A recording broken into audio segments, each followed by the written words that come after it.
Astaghfirullah. Di zaman Nabi SAW, ikhwatu fiddin yang dimuliakan Allah Azza wa Jalla, kebanyakan orang yang masuk Islam itu adalah orang-orang Nasrani dibandingkan orang Yahudi. Jadi orang-orang Yahudi itu ada yang masuk Islam tapi tidak sebanyak Nasrani, karena orang Nasrani itu diberikan kelembutan hati. Kita lihat saja kisah ketika Nabi SAW menyurati beberapa raja Nasrani. Nabi SAW pernah menyurati 3 raja Nasrani di zamannya. Pertama, Raja Romawi yang disebut dengan Muqawqis, Herakli. Raja Romawi yang disebut dengan Herakli atau Kaisar. Kemudian yang kedua, Raja Najasyi yang namanya Ashama ibn Afjur. Kemudian Raja Mesir yang disebut dengan Muqawqis. Kita tahu bahwa di antara 3 raja ini, yang pertama masuk Islam siapa? Najasyi. Najasyi masuk Islam. Ketika dapat surat saja dia langsung kemudian masuk ke dalam Islam, Ashama ibn Afjur ini. Dan baik Islamnya sehingga ketika wafatnya Nabi SAW mensalat gaibkan Raja Najasyi. Kemudian yang kedua, Raja Muqawqis. Raja Muqawqis, Raja Mesir ini, ketika Nabi SAW mengirim surat kepada Muqawqis, di mana isi suratnya Bismillahirrahmanirrahim, min Muhammad Rasulullah ilal Muqawqis adimul kibti, ila Muqawqis adimul kibti. Bismillahirrahmanirrahim, dari Muhammad ibn Abdullah dan Rasulnya kepada Muqawqis atau Muqawqis, pembesar Kibti, maksudnya Mesir. Kibti itu kabilah Fir'aun. Salamun ala man ittaba'al huda, keselamatan bagi siapapun yang mengikuti petunjuk. Amma ba'du, kata Rasul, fa inni ad'uka bida'watil Islam, dalam surat ini aku suruhkan kepada engkau wahai Muqawqis, masuklah ke dalam Islam. Aslim taslam, kalau engkau mau masuk Islam maka balasannya yu'tikallahu ajraka marratain, maka Allah akan berikan kau 2 pahala. Kemudian Rasul SAW mengajak dengan menyebut atau mencantumkan ayat Qul ya ahlal kitab ta'alau ila kalimatin sawa bainana wa bainakum alla na'budu illallah wa la nusyriku bihi syai'an wa la nattakhidu ba'duna ba'dan arbaba min dunillah fa in tawallaw faqulu asyhadu bi anna muslimun. Katakan ya Muhammad kepada ahli kitab Yahudi dan Nasrani itu, kemarilah bersatu kepada kalimat yang sama antara kami dengan kalian, tidak boleh menyembah kecuali kepada Allah dan tidak menyekutukan Allah dengan apapun. Ketika Muqawqis ini membaca surat ini, Muqawqis ini dia memuliakan suratnya Rasul, tidak seperti orang-orang Persia. Orang Persia dirobek suratnya Rasul, bahkan dibunuh yang membawa suratnya. Makanya Rasul murka kemudian mendoakan kehancuran Persia. Setelah didoakan Nabi SAW kehancuran Persia, maka tidak ada Persia sampai hari ini, bahkan sampai kiamat. Ya, kualat dengan doanya Nabi. Tapi Muqawqis ini dia berdialog dengan pembawa surat yang ketika itu yang membawa surat adalah Hatib bin Abi Balta'ah. Jadi kata Muqawqis, kata Hatib bin Abi Balta'ah kepada Hatib ini, ya Hatib, ma mana'a sahibuka in kana nabiyyan an yad'u ala man akhrajuhu min biladihi fayusallitullahu alaihi musuh. Katanya Muqawqis ini kepada siapa? Hatib bin Abi Balta'ah yang bawa surat. Apa yang mencegah nabimu untuk menyeru kepada orang-orang yang telah mengusirnya, maksudnya orang-orang Mekah, agar Allah Subhanahu wa ta'ala tidak kuasakan kepada mereka keburukan? Maka Hatib cerdas, dia membalas dengan balasan terbalik dan mengatakan, lalu apa juga salahnya Isa bin Maryam, katanya. Kenapa dia tidak berdakwah kepada orang-orang yang merencanakan pembunuhan kepadanya, supaya tidak tertimpa apa yang kita saksikan kepada mereka? Maka jawaban cerdas ini kemudian Muqawqis muji Hatib bin Abi Balta'ah dan mengatakan, sungguh perkataanmu bijak sekali, karena engkau diutus dari orang bijak, maksudnya Nabi SAW. Dari situ kemudian Muqawqis karena menghormati suratnya Rasul, akhirnya memberikan 2 orang budak untuk dihantar pulang. Pertama Maria Kiptiah yang kemudian digauli Rasul dan punya anak namanya Ibrahim. Kemudian yang kedua Sirin yang kemudian dihadiahkan Rasul kepada Hasan ibn Thabit, juru bicaranya. Dalam riwayat Muqawqis memberikan dokter spesialis, suruh tinggal bersama Nabi, jadi kalau Nabi sakit nanti dokter ini yang merawatnya. Tapi Nabi SAW malah menyuruh balik lagi dokter itu, dan Rasul mengatakan, idhab la hajata lana anka, nahnu qaumun la na'kul hatta naju' wa idza akalna la nasbah. Pergi kau pulang lagi ke Mesir sana, kami ini kaum yang tidak pernah makan kecuali lapar, dan apabila kami makan kami akan berhenti sebelum kenyang, kata Rasul. Artinya ini Rasul SAW mengatakan apa? Bahwa kami ini diajarkan kesehatan. Coba antum melakukan kaidah ini, makan setelah lapar, gitu ya. Kemudian, jadi kalau ingin makan tuh nunggu lapar dulu. Nanti ketika makan sebelum kenyang berhenti. Nah, itu kesehatan.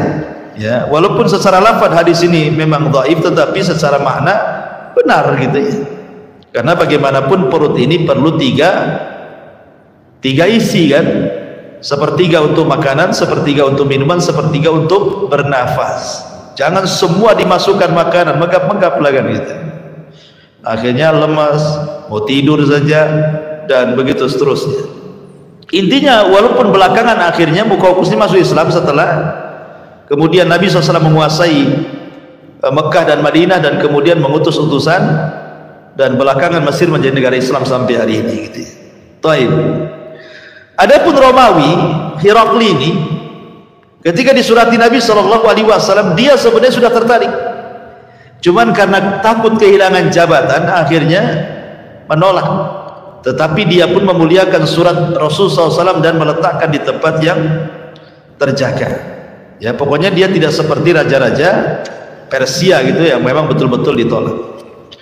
Baik, ma'asyiral muslimin yang dimuliakan Allah Subhanahu wa taala. Ada satu kisah yang menarik adalah ketika Nabi SAW mengirim surat ke Raja Herakli, itu kan sampai surat itu ke Syarahbil. Syarahbil itu penguasa bawahan Romawi. Lah ketika itu Syarahbil dan kabilah-kabilah yang mengekor kepada Romawi mendapatkan surat dari Nabi SAW itu, berusaha untuk komunikasi dengan rahib, dengan pasturnya. Ini gimana nih surat ini? Apakah kita harus membenarkan surat ini ataukah kita mendustakan? Ini uskup ini, pasturnya pun tidak paham juga ya. Akhirnya kemudian kabilah-kabilah ini berkumpul. Bagaimana kalau kita datangi saja Muhammad itu, katanya. Akhirnya kemudian mereka datang kepada Nabi SAW. Ketika sampai di dekat Masjid Nabawi, mereka turun dan mengganti pakaian mereka dengan pakaian-pakaian indah, emas-emas, sutra-sutra. Ketika kemudian berjumpa dengan Rasul dan mengucapkan salam, Rasul kemudian berpaling begitu saja. Jadi orang-orang Nasrani ini bingung, dan ini perjumpaan Nasrani pertama dengan Nabi. Ya, orang-orang Nasrani pertama berjumpa dengan Nabi, ini kisahnya. Jadi orang-orang ini ngomong sama Abu Bakar, sama Umar dan sahabat, gimana sih Muhammad itu? Dia yang kirim surat ke kami, ketika kami datang kok dia pergi, katanya. Maksudnya apa kan gitu ya? Akhirnya kemudian mereka bertanya kepada Ali bin Abi Thalib radhiyallahu anhu dan mengatakan, Rasul itu bukan tidak mau berjumpa dengan kalian. Masalahnya kalian itu menggunakan sutra dan emas. Kalau kalian kembali ke tempat kedatangan kalian, kalian ganti lagi baju kalian dengan baju safar kalian, tidak perlu megah seperti ini, pasti dia akan menemui kalian. Akhirnya kemudian orang-orang Nasrani ini balik ke tempat mereka datang, diganti lagi dengan pakaian safar, baru menghadap Rasul. Betul, Rasul menerimanya. Akhirnya kemudian setelah berjumpa dengan Nabi SAW, mereka bertanya kepada Nabi SAW soal siapa Isa. Ya Muhammad, ma taqulu fi Isa? Hai Muhammad, pendapat kamu tentang Isa itu apa? Maka Nabi SAW mengatakan, tunggu dulu, jawabannya besok. Akhirnya kemudian mereka menginap satu malam. Setelah besok mereka datang lagi kepada Rasul, kemudian bertanya lagi, mana jawabannya? Maka Nabi SAW kemudian membacakan ayat, inna mathala Isa kamathali Adam khalaqahu min turab. Allah mengatakan sesungguhnya permisalan Isa itu sama dengan Adam. Allah ciptakan Adam dari tanah, thumma yaqulu lahu kun fayakun. Lalu apa masalahnya dengan kalian? Isa sama dengan Adam. Kenapa kalian harus membesarkan Isa? Bukankah Allah Subhanahu wa taala juga menciptakan Adam sama? Kalau kalian katakan Isa tanpa bapak, Adam lebih hebat lagi, nggak ada bapak, nggak ada ibu. Kenapa kalian lebihkan pengagungan kepada Isa dan tidak dilebihkan kepada Adam, gitu maksudnya? Ya, ini kan logika Rasul, ya kan? Mau mengatakan kepada mereka, tapi ucapan Rasul ini nggak diterima sama orang Nasrani. Akhirnya kemudian mereka mengatakan, kami tidak terima. Kata Nabi SAW, kalau tidak terima, ayo kita mubahalah, katanya. Rasul mengajak mubahalah, saling melaknat. Ajak keluarga kalian kemari, saya akan kumpulkan keluarga saya, ayo kita saling laknat di sini, biar Allah yang menyaksikannya. Akhirnya setelah kemudian mereka pulang dan siap membahalah, di tengah jalan takut mereka. Gimana ya kalau nabi-nabi, kalau memang dia benar-benar nabi, celaka kita, katanya. Akhirnya balik lagi, tidak mau mereka, ya, nggak mau, dan mengatakan, ya Muhammad, kami tidak jadi mubahalah, katanya. Sudah, sekarang apa yang kau mau? Akhirnya kata Rasul mengatakan, kalau kalian tidak mau masuk ke dalam agamaku, maka akan harus bayar jizyah, upeti, kalau tidak saya perangi. Akhirnya mereka setuju bayar upeti. Kemudian mereka pulang. Di tengah jalan uskup ini, pendeta ini dengan saudaranya bertengkar, ya. Jadi suatu ketika nih, di tengah jalan unta saudara uskup ini, saudara pendeta ini terperosok ke dalam lubang di padang pasir, tiba-tiba mencela Nabi, ya. Maka sang uskup, sang pendeta mengatakan, jangan kau cela dia, jangan kau cela dia, kata. Kemudian saudara yang mengatakan heran, kenapa kau membela dia? Ya. Kemudian kata uskup mengatakan, karena saya mengetahui dia seorang nabi, saya yakin dia nabi, katanya. Loh, kalau engkau memang mengakui dia nabi, kenapa engkau tidak ikut dia, katanya, kan? Kenapa ikut kami? Ikut aja sana, katanya. Akhirnya kata pendeta, ya tidak bisa lah, kalau saya ikut dia, marwah saya taruh di mana? Saya ini pemimpin kau, kalau saya ikut agama Muhammad, saya jadi orang biasa, katanya. Saya nggak jadi pendeta lagi, katanya. Lihatlah pendeta-pendeta yang masuk Islam kan jadi orang biasa, kan, kecuali belajar agama jadi ustadz, kan, gitu ya. Ya harus mulai dari awal lah, kan, begitu. Akhirnya kemudian saudaranya ini malah marah. Oh, itu yang menghalangi engkau membenarkan hidayah, katanya. Kalau begitu biar aku yang masuk Islam, katanya. Dia yang masuk Islam, dia ke Madinah, dia pula yang masuk Islam, coba ya, kan? Dia oleh yang mencela Islam, dia pula yang masuk Islam. Tapi intinya bahwa kisah ini di sini bagaimana Nabi SAW ada hubung kait dengan orang-orang Nasrani, ya kan? Intinya di situ. Kemudian yang kedua, pembahasan yang kedua, hubung kait Nabi SAW dengan Nabi Isa. Apa hubung kait Nabi SAW dengan Nabi Isa? Masyarakat muslimin yang dimuliakan Allah Subhanahu wa taala, dalam hadis Luqman ibn Amir, dia pernah mendengar Aba Umamah berkata kepada Nabi SAW, ya Nabi Allah, wahai Nabi Allah, dari mana kau memulai dakwah? Dari mana kau memulai dakwah? Maka Nabi SAW mengatakan, dakwatu Ibrahim wa bushra Isa wara'at ummi annahu yakhruju minha nurun adha'at lahu qusur Syam. Saya memulai dengan dakwahnya Ibrahim tauhid, dan saya memulai dengan kabar gembira yang diberikan kepada Isa akan kedatanganku. Dan waktu ibuku sedang melahirkan keluar cahaya, yang cahaya melesat ke istana-istana yang ada di Syam dan menerangi istana itu. Sini kata Nabi SAW mengatakan, wa bushra Isa, aku memulai karena Isa sudah dihabar gembirakan akan kedatangan diriku. Dan Nabi SAW menjadikan Isa itu sebagai persaksian yang menjamin orang masuk surga.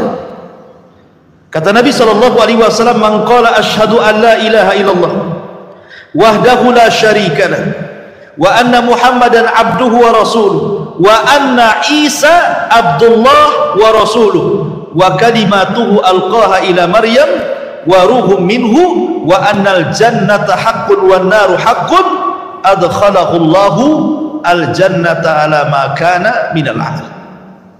Kata Nabi SAW, siapa yang bersaksi tidak ada sembahan yang berhak disembah kecuali Allah, yang tidak ada sekutu baginya, dan Muhammadlah hamba dan utusan Allah, dan Isa adalah hamba Allah dan Rasulnya, dan kalimat yang diberikan kepada Maryam dan ruh sebagai kemuliaan dari Allah Azza wa Jal, dan meyakini sorga adalah benar, neraka adalah benar, maka dia akan dimasukkan ke dalam sorga sesuai dengan amalannya. Lihat, Rasul menjadikan Isa sebagai persaksiannya. Siapa yang menyaksikan Isa sebagai hamba dan Rasulnya, maka dijamin dia masuk surga. Kemudian juga ketika Nabi SAW Isra Mi'raj, ketika Nabi SAW Isra dan Mi'raj, berjumpa dengan Isa kan di langit berapa? Kedua. Dia berjumpa dengan Isa dan Yahya ibn Zakaria di langit kedua.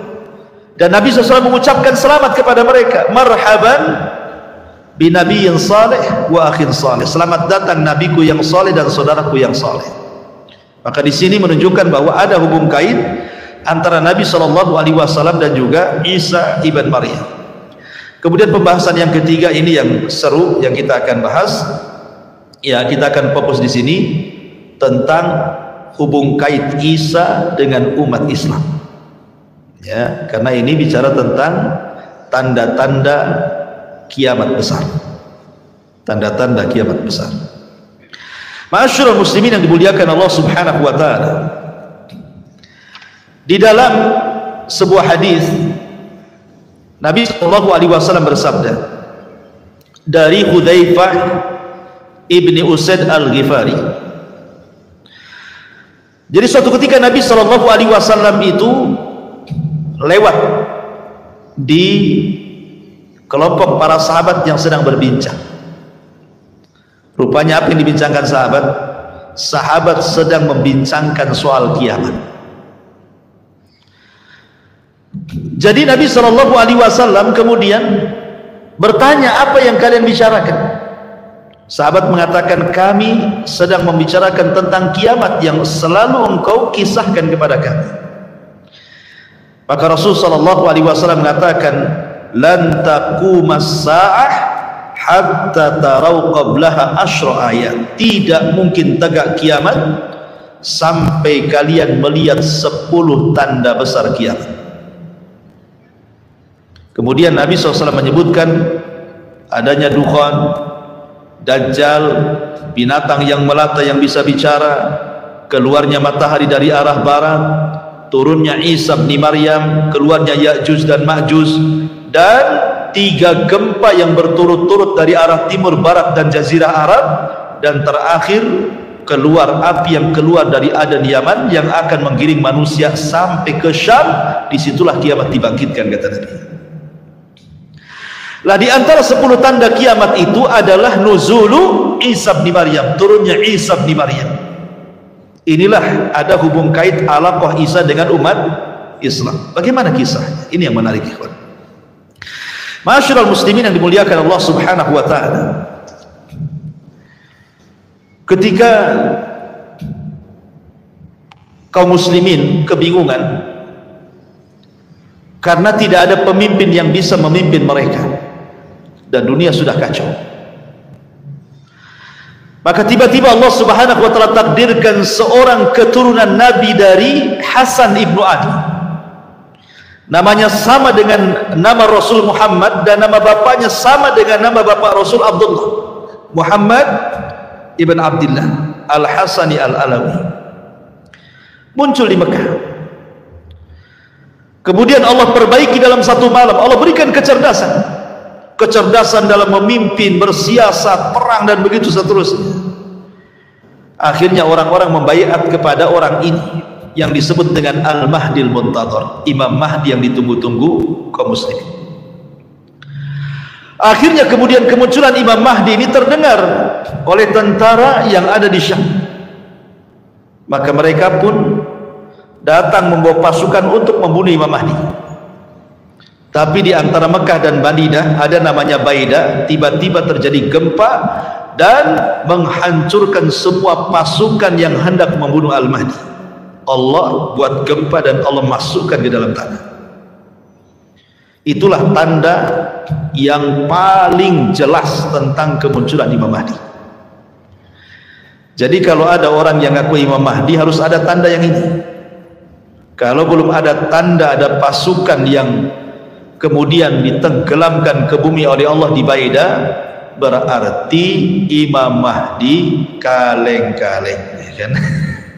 Imam Mahdi ngaku-ngaku. Karena sejak zaman dulu pun sudah ada orang ngaku Imam Mahdi. Sejak zaman dulu. Contoh umpamanya di zaman Imam Malik. Di zaman Imam Malik itu sudah ada orang ngaku Imam Mahdi.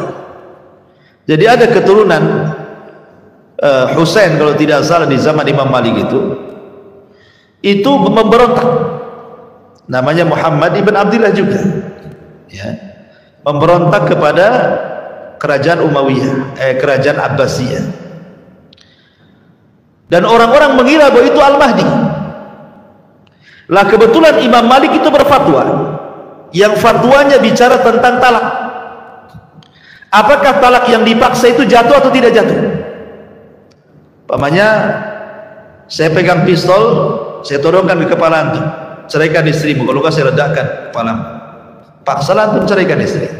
Pertanyaannya, talak yang dalam kondisi antum ini dipaksa seperti ini sah atau tidak, gitu maksudnya. Maka Imam Malik mengatakan tidak sah, karena dipaksa, nggak boleh talak itu dipaksa, ya kan? Lah fatwa Imam Malik dipelintir karena ketika itu terjadi pemberontakan oleh Muhammad ibn Abdullah, itu turunan keluarga Nabi, kepada Bani Abbasiyah. Seolah-olah fatwa Imam Malik yang mengatakan tidak sah ini memperkuat pemberontakan. Maksudnya gimana? Bani Abbasiyah ini merebut Bani Umayyah dengan cara paksa. Berarti menurut fatwa Imam Malik, talak dengan cara paksa itu tidak sah. Berarti merebut kekuasaan dengan cara paksa tidak sah juga, gitu ya, dikait-kaitkan gitu ya. Berarti Bani Abbasiyah ini ketika merebut kekuasaan Bani Umayyah tidak sah karena dipaksa. Ketika itu terjadi pemberontakan, seolah-olah fatwa Imam Malik ini memperkuat pemberontak. Akhirnya oleh Gubernur Madinah, Imam Malik ditangkap dan dipenjarakan, bahkan disiksa, dipukul sampai tulang bahunya patah.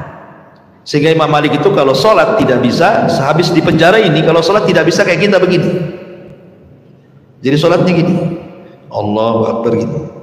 Jadi orang-orang mengira bahwa meletakkan tangan seperti ini itu madhabnya Malik, ya, padahal Imam Malik tidak bisa meletakkan di dada karena sebab patah bahunya, ya, begini jadi, ya kan? Jadi orang-orang mengira ini madhabnya Imam Malik, padahal tidak, karena dalam kitab Muwatta Imam Malik pun mencantumkan hadis tentang qabd, tentang meletakkan tangan kanan di tangan kiri dan di dada. Itu karena patah saja. Artinya di zaman Imam Malik kan sudah ada, ya. Bahkan dulu sebelumnya juga Umar bin Abdul Aziz disangka Imam Mahdi. Jadi sejak dulu itu prediksi Imam Mahdi sudah ada kan. Itu zaman dulu, apalagi zaman sekarang macam-macam Mahdi itu keluar.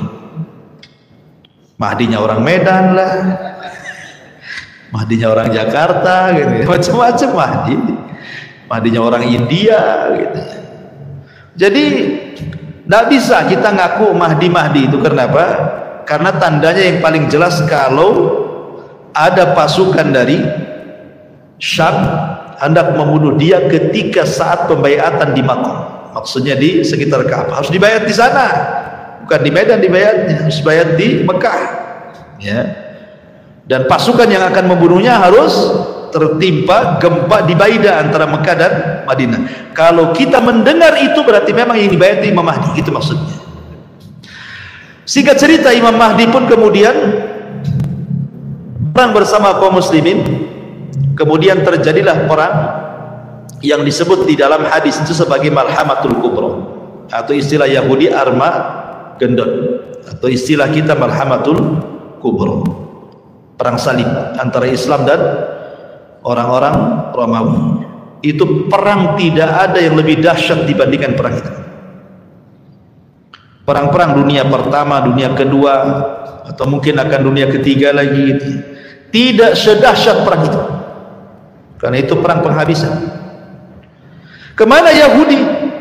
Yahudi tidak ikut di sini. Ketakutan sembunyi dia. Makanya kemudian ketika Yahudi tidak ikut membantu orang Nasrani, Dajjal keluar, marah kepada orang Yahudi. Karena kata Nabi SAW, Dajjal itu tidak keluar kecuali karena sebuah kemurkaan yang disuruh.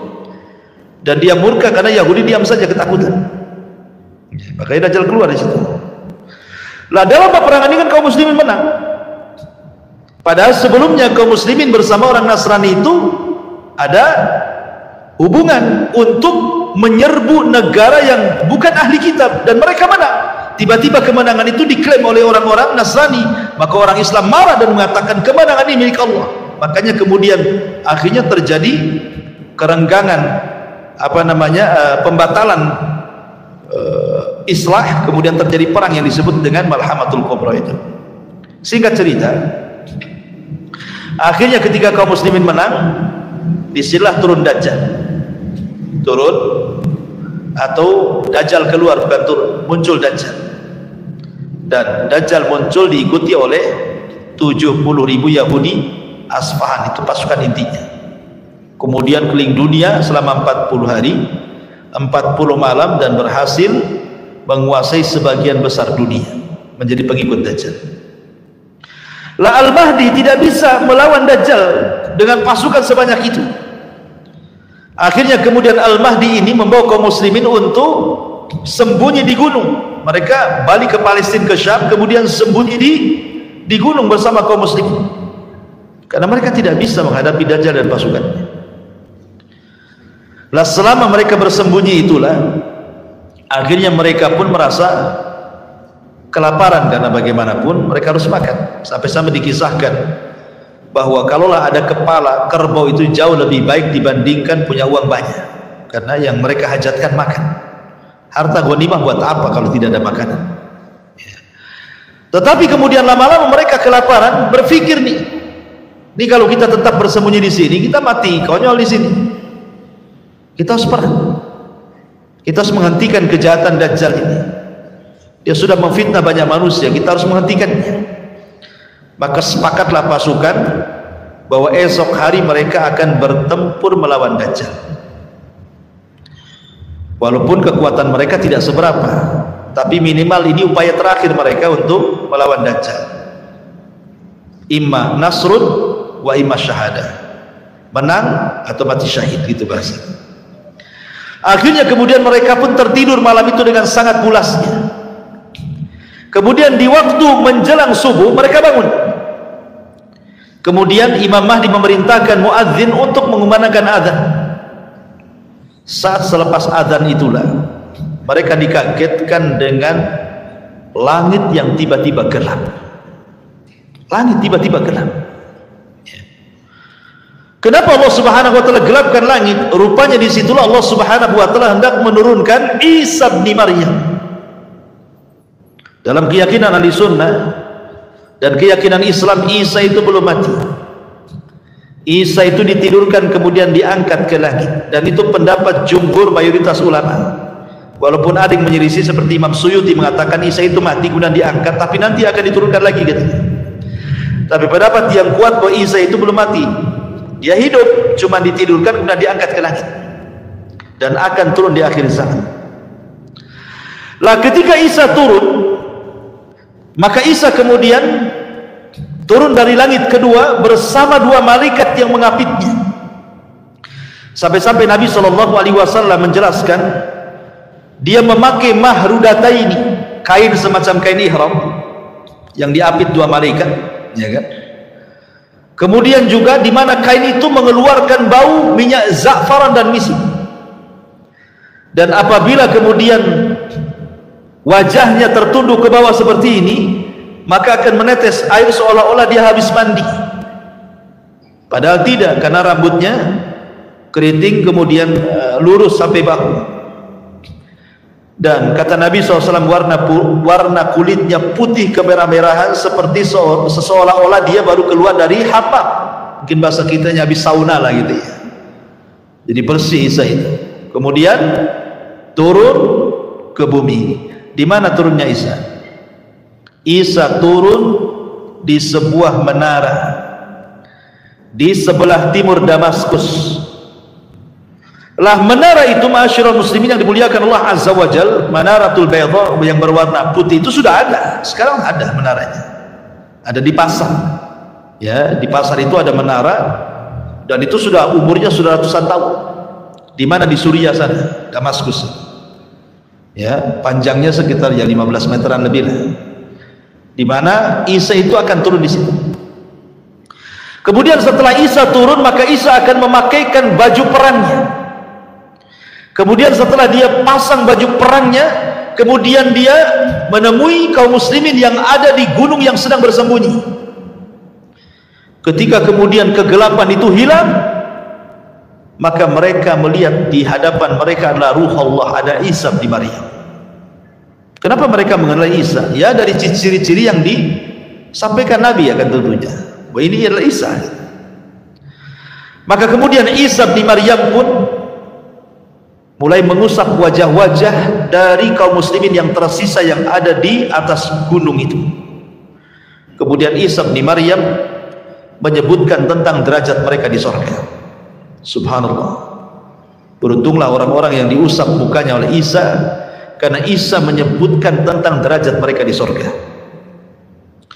Setelah itu kemudian qomat pun dikumandangkan. Maka Imam Mahdi meminta Isa untuk menjadi imam. Tapi Isa tidak mau dan mengatakan, kalian jauh lebih baik dibandingkan aku. Maksudnya umat Islam jauh lebih baik dibandingkan umat Nasrani. Sebaiknya kalian yang jadi imam. Akhirnya kemudian Imam Mahdi pun memimpin sholat, dan Isa sholat di belakang Al-Mahdi dan kaum muslimin. Selesai sholat, maka Isa kemudian membariskan pasukan kaum muslimin.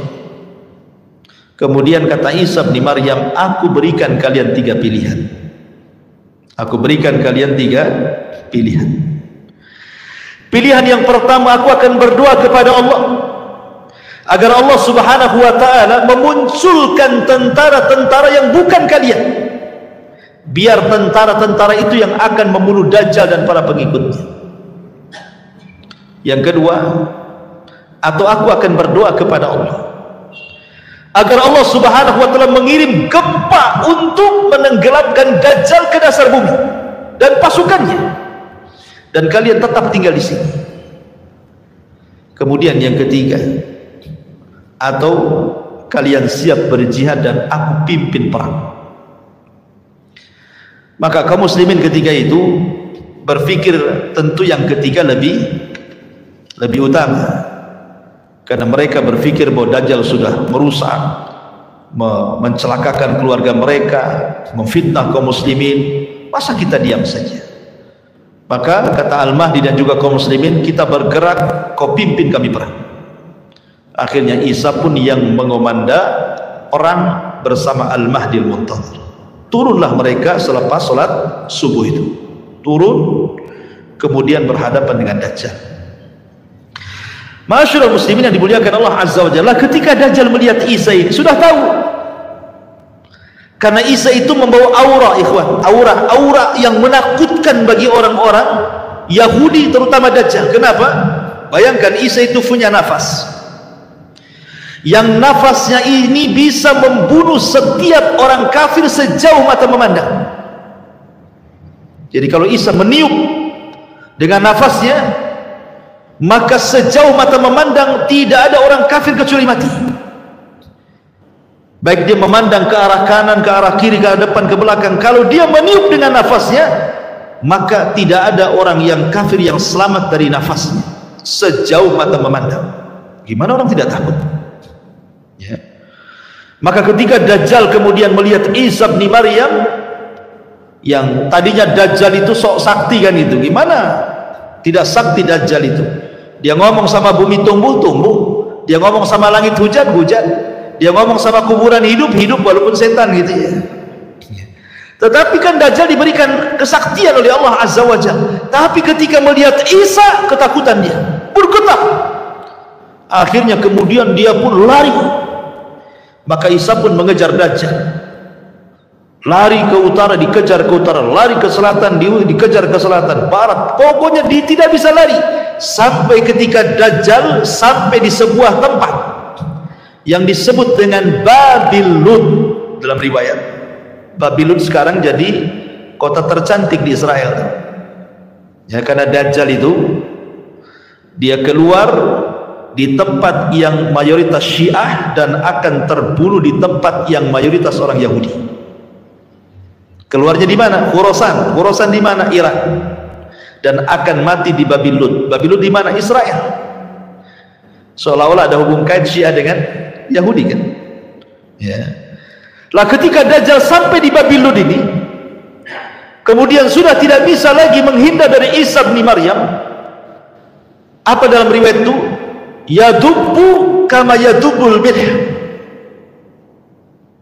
Kalau kita ambil garam, kemudian kita letakkan di air, tentu garam itu akan mencair. Maknanya Dajjal ketika melihat Nabi Isa itu keringatan dari atas kepala sampai ke bawah. Dia kan manusia, sama dengan kita manusia, ya, keringatan, ketakutan menggigit, tidak bisa apa-apa, hilang kesaktiannya. Akhirnya kemudian ketika Dajjal betul-betul ketakutan, Isa mengambil tombaknya, kemudian langsung melemparkan ke dalam badan Dajjal, dan matilah Dajjal dengan tombaknya Isa bin Maryam. Ketika Dajjal mati, dicabut tombaknya, darahnya masih ada di ujungnya, kemudian diangkat ke atas, memberitahu orang-orang Yahudi bahwa Dajjal sudah mati, dan memberitahu kepada kaum muslimin bahwa kita sudah menang. Maka kaum muslimin ketika melihat pimpinan mereka Dajjal mati, orang-orang Yahudi dan para pengikut Dajjal ketika pimpinan mereka mati, mereka pun tunggang langgang dikejar kaum muslimin. Tidak ada satupun tempat persembunyian kecuali memberitahu. Kalau orang Yahudi sembunyi di batu, kata batu, hei Muslim, nih di belakang ada Yahudi, bunuh dia. Kalau dia sembunyi di balik pohon rambutan, kata rambutan, Muslim nih, di balik pohon saya ada Yahudi, bunuh dia.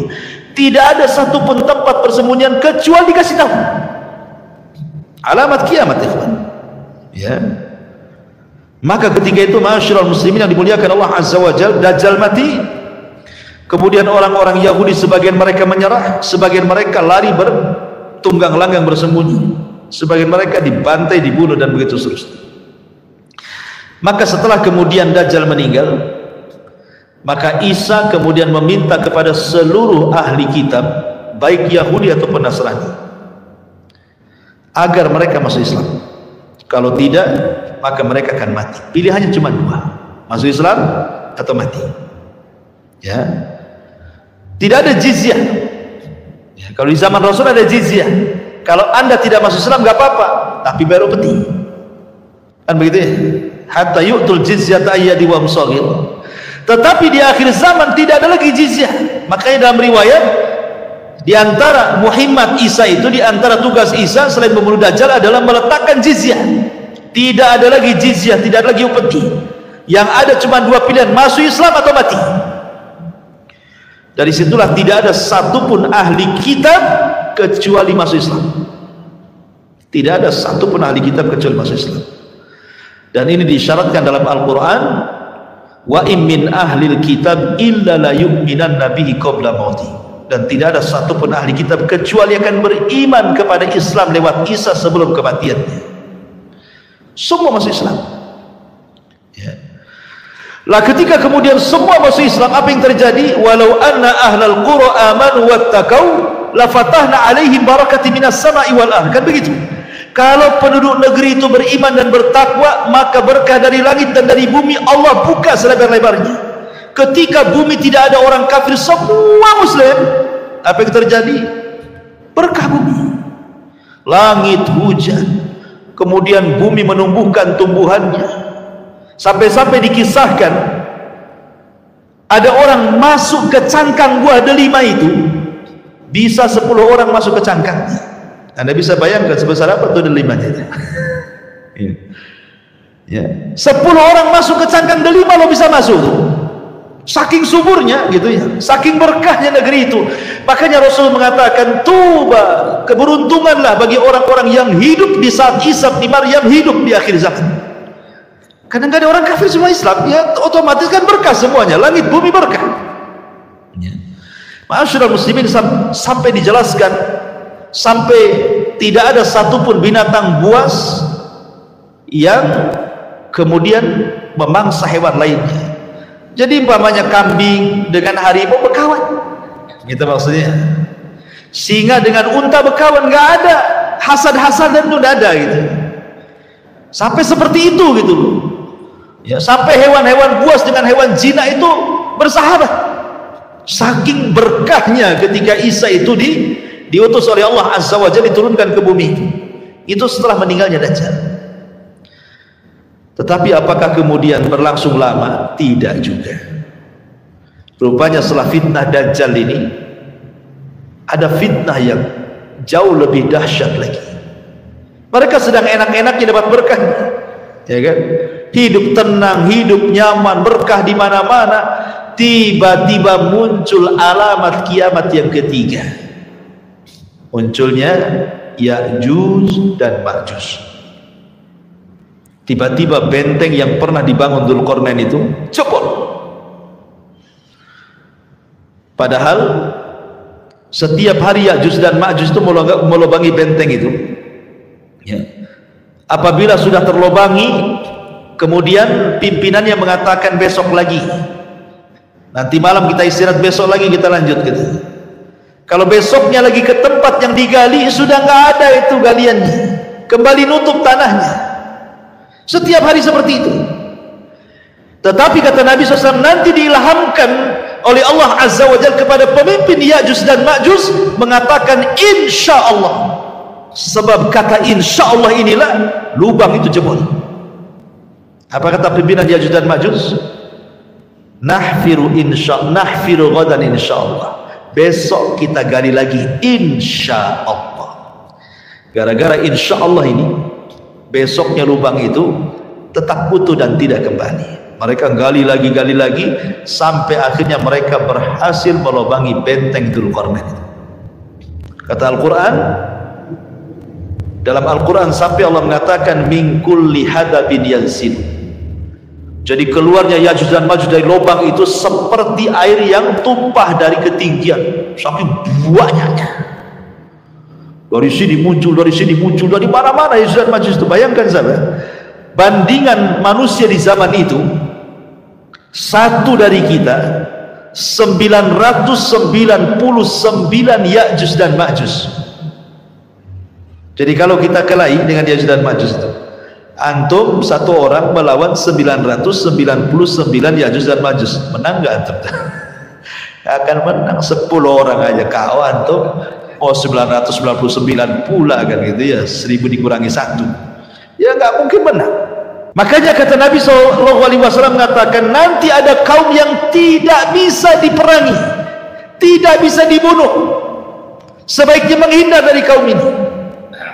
Maksud isyarat Nabi SAW dengan kata-kata seperti itu, maksudnya apa? Maksudnya Ya'juj dan Ma'juj tidak bisa memerangi sebanyak itu. Gimana caranya coba?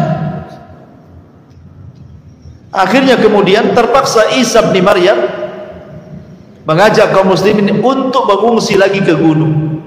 Ini setelah meninggalnya Al-Mahdi. Karena Imam Mahdi itu kan berkuasa 7 tahun saja. Kalau Isa ini 40 tahun. Ya. Jadi Isa ini akhirnya membawa kaum muslimin untuk sembunyi di Bukit Tur. Semua kaum muslimin naik ke Bukit Tur.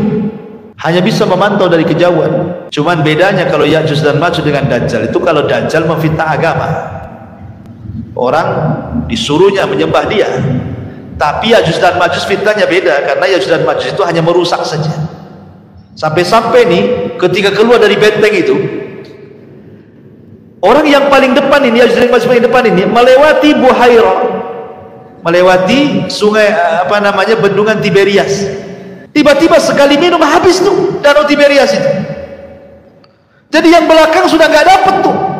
Makanya bahasanya tidaklah melewati yang hijau kecuali kering, tidak melewati air kecuali kering. Semua dimakan dia. Dan ahli tafsir sampai mengatakan termasuk dia juga memakan manusia, kanibal.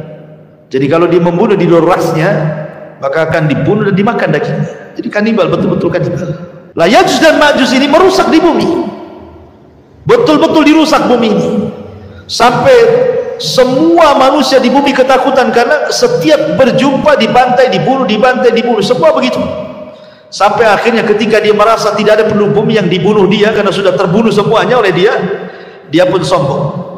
Kesombongannya sampai kemudian mengatakan di hadapan Allah, qatalna man fil ardi sanaqtuluhu man fis sam. Kami sudah membantai semua manusia yang ada di bumi, sekarang giliran makhluk yang di langit kami bantai juga, katanya. Itu sombong tuh. Akhirnya mereka pun mengarahkan panah, tombak, kemudian dilesakkan ke langit. Subhanallah, Allah sedot panah dan tombak itu sampai di balik awan. Wa makaru makran wa makarna makran wallahu khairul makirin. Silakan kau buat makar, Allah punya makar sendiri, dan sebaik-baik makar adalah makar Allah. Akhirnya panah itu udah kembali lagi, tombak yang dilempar gak kembali lagi, sudah gak nampak di balik awan itu. Tapi Allah buat makar, rupanya sengaja tombak dan panah itu dibalikan ke bumi, dan ujung-ujungnya seolah-olah ada darah yang menetes. Jadi seolah-olah mereka sudah membantai yang di bumi dan yang di langit, gitu maksudnya. Pada itu makarnya Allah, dibalikan lagi senjatanya. Ketika kemudian mereka makin sombong, maka Allah la yuhibbul mutakabbirin. Allah tidak suka dengan orang yang sombong. Maka Isa berdoa kepada Allah Azza wa Jalla, melihat kerusakan semakin rusak. Akhirnya Isa berdoa kepada Allah, Allah Subhanahu wa taala azab Ya'juj dan Ma'juj dengan cara apa? Dengan cara dikirim naghaf. Naghaf itu seperti dun, ulat kecil, ya kan? Jadi saat Ya'juj sedang tertidur, tiba-tiba di masing-masing tengkuk Ya'juj dan Ma'juj ada ulat yang menggigit dan masuk ke kepalanya. Itulah yang membunuh Ya'juj dan Ma'juj. Anehnya lagi, satu mati semua. Bukan ini dulu mati, besok ini, enggak. Ya, kayak matikan kontak listrik.